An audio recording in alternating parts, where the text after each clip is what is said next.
So when the media are doing one thing and showing you one thing, and the world is doing something they don't want you to see, that's sleight of hand of the media. That's what we're going to talk about now. Hi, I'm Jim Distortion, and if you haven't seen my videos before, please subscribe to my channel. And also, click on the little bell. If you do that, you'll always be told whenever I post content. I wonder if you've noticed that there's an enormous rise in the likes of knife crime at the moment and horrific street violence. I'm not saying that the media is fabricating that in any way, but what I am saying is it's giving it more lip service than normal, owing to the fact that the political place in the world that we're at the moment is just confusing, frightening, and maybe the media want you to suggest or want to suggest to you that you look at something else and focus on other problems. You might think that this would be madness, look at the stabbing, the amount of stabbings and the violence that's coming up in the world. The only reason they do this though is because if you're focusing on that and the policing levels and what's happening, you're not focusing on what the end result of Brexit might be. So therefore, you're not concentrating on it. Because quite frankly, I don't know if you're the same as me, but everyone in this world is sick and tired of not knowing what the outcome of Brexit will be. Whether you're a stayer or you wanted to go, is irrelevant now. What is happening is they're trying to make a deal and they're trying to put it through Parliament and they're making it into a circus. We are probably politically laughable to every other country in the world. The only problem with all of this is obviously nobody, and I mean this, nobody, be it politician or be it civilian or whatever, knows what's going to happen because it's unprecedented, uncharted waters. Whether it's a good thing or a bad thing, at this point, nobody knows and is irrelevant to this conversation.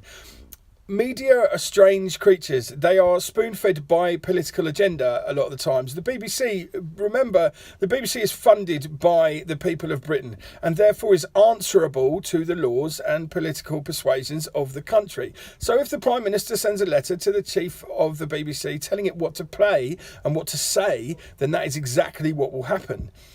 Newspapers also to a certain extent have their own agendas, but also if it's suggested that maybe they'll get a scoop on something new or they'll do this and that, then they will toe the line to see where that goes. Now, if you think I'm full of rubbish, over the years this has happened a lot.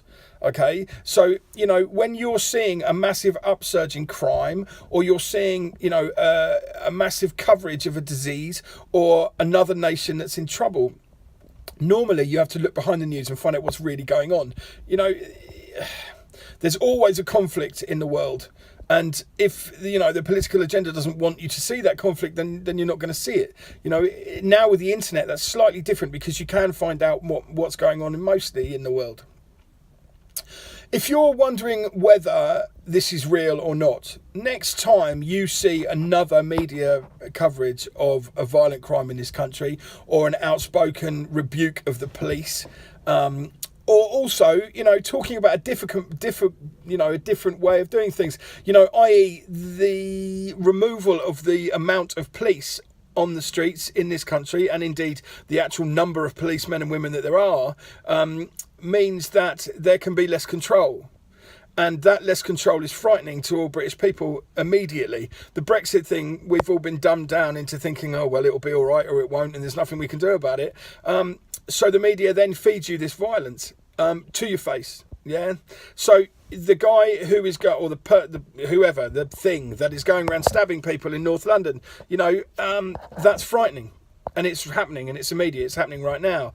The guys who were stabbed and, last night outside the student place in London, all of this is real and very frightening. But it's also, it seems to me, a distraction of the reality.